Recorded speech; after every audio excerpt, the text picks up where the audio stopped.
दोस्तों, हम जैसा भी अपने बारे में सोचते हैं, कुछ दिन, हफ्ते, महीनों या साल के बाद बिल्कुल वैसे ही लोग हमारे बारे में सोचने लगते हैं। अब सवाल यह उठता है कि आखिर हम अपने बारे में क्या सोचते हैं, क्योंकि आप जैसा सोचोगे वैसे ही बनोगे। दोस्तों, एक दिन मेरे मन में एक विचार आया कि क्या सिर्फ सफल लोग की ही जीवनी होती है? आखिर असफल लोग भी तो हमारे समाज के ही हिस्से हैं, फिर उनकी जीवनी क्यों नहीं होती? इसी सवाल ने मुझे असफल और गरीब लोगों के बारे में एक वीडियो बनाने के लिए विवश किया, जिसके परिणाम स्वरूप मैंने यह जानने की कोशिश की आखिर लोग गरीब क्यों होते हैं। आपने सड़क के किनारे बेघर लोगों को जीवन गुजारते देखा होगा। आपने गंदे नाले के पास लोगों को झोपड़ी डालकर उसमें जीवन गुजारते देखा होगा। आपने गरीब बस्तियों में लोगों को गरीबी और बेबसी में जीवन गुजारते देखा होगा। क्या आपने कभी यह जानने की कोशिश की है कि उनकी ऐसी दयनीय हालत क्यों होती है?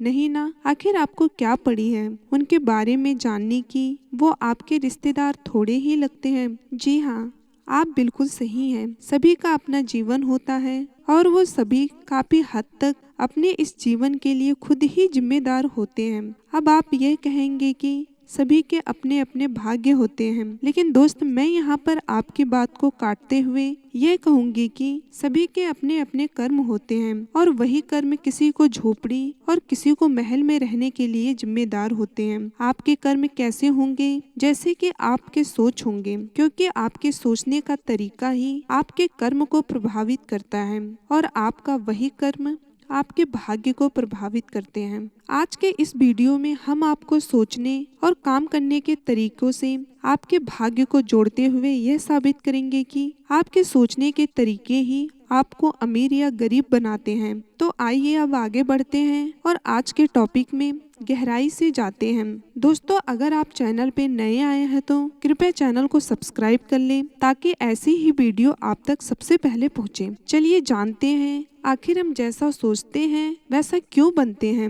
वीडियो में लास्ट तक बने रहिए, तभी आपको समझ में आएगा कि आखिर हम जैसा सोचते हैं वैसे ही क्यों बन जाते हैं। चलिए वीडियो को स्टार्ट करते हैं। जब मैंने सड़क के किनारे जीवन गुजारने वाले बेघर और बेसहारा लोगों को करीब से देखा, उनसे पूछा तो पाया कि उनके सोचने का तरीका ही उनके ऐसे जीवन जीने का कारण था। लेकिन एक बात और जिस पर मैंने गौर किया कि अगर वो चाहे तो उस मक्कड़ जाल से बाहर निकल सकते हैं, लेकिन कैसे? अपनी सोच को बदलकर, अपने अंदर छुपे कौशल को पहचान कर। कौशल? कौन सा कौशल? आपके मन में यह सवाल पनप सकता है। एक महिला बेत से सुंदर स्टूल बना रही थी तो मैं देखती रह गई। जब मैंने देखा कि एक 12 साल की और एक 10 साल की लड़की कितनी सुंदर चटाई बना रही थी तो मैं अवाक रह गई। जब मैंने देखा कि 7 साल का बच्चा सड़क की लाल बत्ती पर गुब्बारे बेच रहा था तो मेरी आंखें नम हो गईं। यह सोच कर कि इस परिस्थिति का जिम्मेदार आखिर कौन है,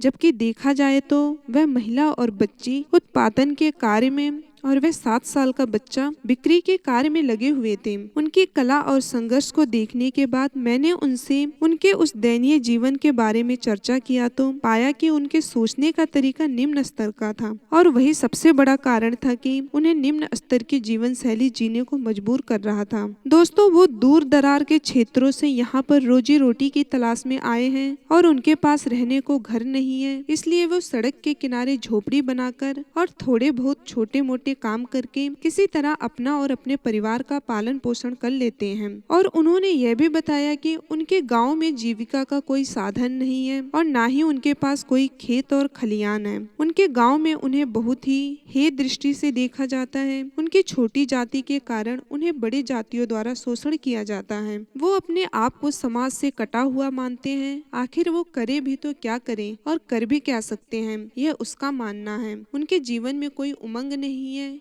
इसलिए वो नशे का सहारा लेते हैं। वो शिक्षित भी नहीं है। अज्ञानता के कारण उनकी सोच सीमित ही होती है। वो दूर की नहीं सोच पाते हैं। उनके दिन की शुरुआत रोटी के लिए संघर्ष से शुरू होती है और शाम के नशे के साथ ही समाप्त होती है। उन्होंने यह स्वीकार कर लिया है कि यही उनका जीवन है और इससे ज्यादा उन्हें अपने बारे में सोचना एक बड़े और ना पूरे होने वाले सपने की तरह है। उनका मानना है कि सोचने से क्या होता है, आखिर जो भाग्य में लिखा है वही तो मिलेगा, फिर हम क्यों सोचें। दोस्तों, उनकी बातों को सुन के और समझ के उनकी सोच को अगर सही दिशा दिया जाए तो जिंदगी को बदला भी जा सकता है। दोस्तों, आपके सामने एक छोटी सी स्टोरी में शेयर कर रही हूँ कि आप जैसा सोचोगे वैसा ही आप पाओगे।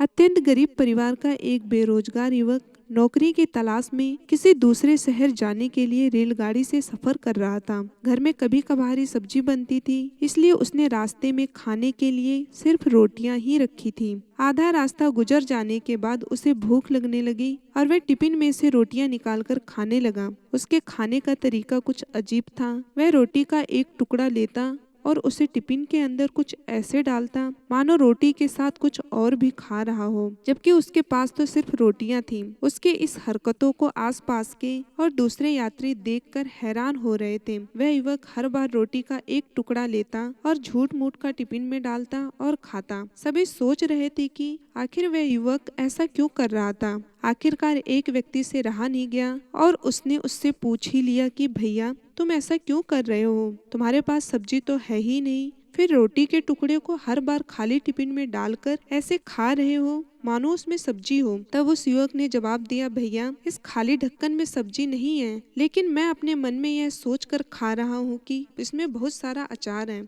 और मैं अचार के साथ रोटी खा रहा हूँ। फिर व्यक्ति ने पूछा, खाली ढक्कन में अचार सोचकर सूखी रोटी खा रहे हो तो क्या तुम्हें अचार का स्वाद आ रहा है? हाँ, बिल्कुल आ रहा है। मैं रोटी के साथ अचार सोचकर खा रहा हूँ, मुझे बहुत अच्छा भी लग रहा है, युवक ने ऐसा जवाब दिया। उसके इस बात को आसपास के यात्रियों ने भी सुना और उन्हीं में से एक व्यक्ति बोला, जब सोचना ही था तो तुम अचार की जगह पर मटर पनीर सोचते, शाही गोभी सोचते, तुम्हें इसका भी स्वाद मिल जाता। तुम्हारे कहने के मुताबिक तुमने अचार सोचा तो अचार का स्वाद आया तो, और स्वादिष्ट चीजों के बारे में सोचते तो उनका भी स्वाद आता। सोचना ही था तो भला छोटा क्यों, सोचो तो बड़ा सोचना चाहिए था। मित्रों, इस कहानी से हमें यह शिक्षा मिलती है कि जैसा सोचोगे वैसा पाओगे। छोटी सोच होगी तो छोटा मिलेगा, बड़ी सोच होगी तो बड़ा मिलेगा। इसलिए जीवन में हमेशा बड़ा सोचो, बड़े सपने देखो, हमेशा बड़ा ही पाओगे। छोटी सोच में भी उतनी ऊर्जा और समय खपत होगी जितनी बड़ी सोचने में। इसलिए जब सोचना ही है तो हमेशा बड़ा ही सोचो। आपको हमारे द्वारा सुनाई गई स्टोरी कैसी लगी, कमेंट बॉक्स में कमेंट करके बताना ना भूलिएगा। धन्यवाद।